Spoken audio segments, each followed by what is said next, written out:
धनंजय मुंडे आणि पंकजा मुंडे यांच्यात आता सख्य आहे, पण काही वर्षांपूर्वी पंकजा मुंडे विरोधातले पुरावे घेऊन धनंजय मुंडे आपले उंबरठे झिजवत होते, असा सनसनाटी आरोप सामाजिक कार्यकर्ता अंजली दमानिया यांनी केला आहे। पंकजा मुंडे विरोधात राजेंद्र घनवट यांनी पुराव्याच्या फाइल्स गोळा केल्याचा दावाही अंजली दमानिया यांनी केला आहे। नमस्कार, मी सृष्टी आणि तुम्ही पाहताय सत्य पे सत्ता, म्हणजे थोडक्यात पण महत्त्वाचे।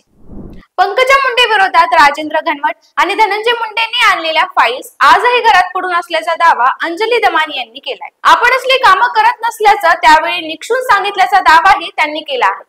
धनंजय मुंडे आणि घनवट यांच्यात प्रचंड सख्य असल्याचं दमानिया यांनी सांगितले। जसं वाल्मिक कराड म्हणजे धनंजय मुंडे, तसंच राजेंद्र घनवट म्हणजे ही धनंजय मुंडे असं हे समीकरण असल्याचं पंकजांनी सांगितले। धनंजय मुंडेंनी त्यावेळी आपली बहीण पंकजा विरोधात सुपारी देऊ केली होती, असंही अंजली दमानिया म्हणाल्यात।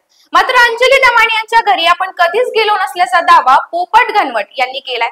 अंजली दमानिया यांनी केलेले सगळे आरोप त्यांनी फेटाळले। धनंजय मुंडेवर दमानिया यांनी गंभीर आरोप केलेत। या आरोपांमुळे धनंजय आणि पंकजा या भाऊ बहिणींच्या नादात पुन्हा कटुता येते की काय, अशी चर्चा आता बीड मध्ये सुरू झाली आहे। आणि एवढंच नाही तर राजेंद्र घनवट आणि पोपट घनवट यांनी बीड मधील शेतकऱ्यांची फसवणूक करून जमीन लाटल्याचा गंभीर आरोप अंजली दमानिया यांनी केलाय।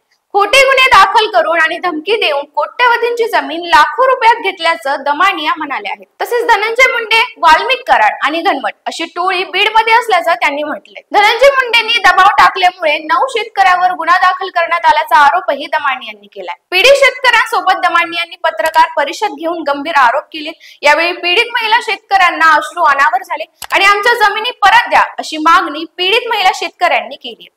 या संदर्भातल्या घडामोडीसाठी पाहत राहा सत्य पे सत्ता, म्हणजे थोडक्यात पण महत्त्वाचे। आणि हा व्हिडिओ आवडल्यास लाईक, शेअर आणि सबस्क्राईब करायला विसरू नका।